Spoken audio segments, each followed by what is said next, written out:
Lowell Jr.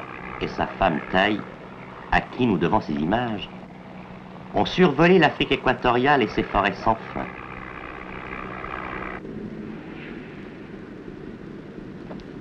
Et dans la grande forêt congolaise d'Ituri, ils ont pu approcher, filmer les hommes les plus petits du monde, les pygmées dont la taille moyenne est de 1,30 m environ.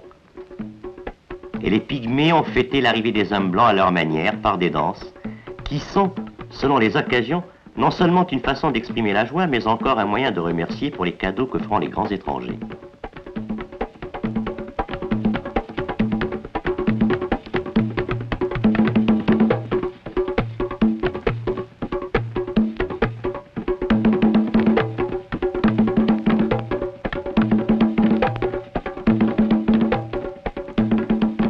Cette tribu de pygmées était établie non loin du Nil.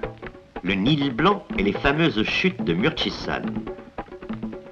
Ces eaux bouillonnantes se jetteront dans le Nil bleu et de cet accouplement découlera le Nil des pharaons que les anciens vénéraient jusqu'à l'égal d'un dieu car il apportait l'abondance et la richesse.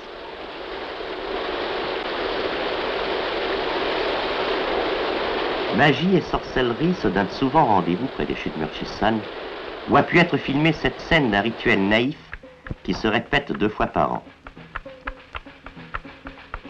Ces chefs en costume d'apparat expliquent aux chasseurs blancs le sens de la cérémonie à laquelle ils participent. Dans des temps très anciens, les membres de leur tribu vivaient en amont du fleuve. Ils furent chassés de leur territoire par la mouche tsetse, qui très rapidement se mit à proliférer.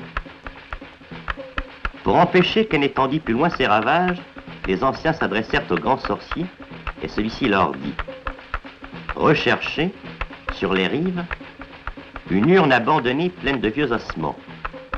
Seule, cette urne remise au sorcier chasserait la mouche tsetse. » Et 2 fois par an, 2 hommes choisis parmi les chefs les plus représentatifs partent à la recherche de l'urne contenant les ossements. Pour une fois, un chasseur blanc et une caméra participent aux recherches.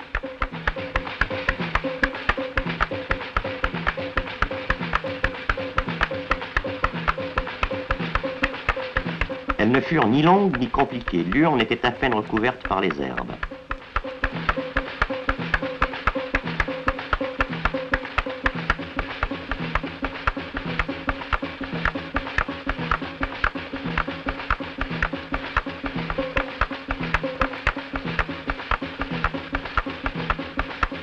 Apportée à bord, l'urne descend le fleuve et sur les berges, tous les animaux de ces parages assistent au passage.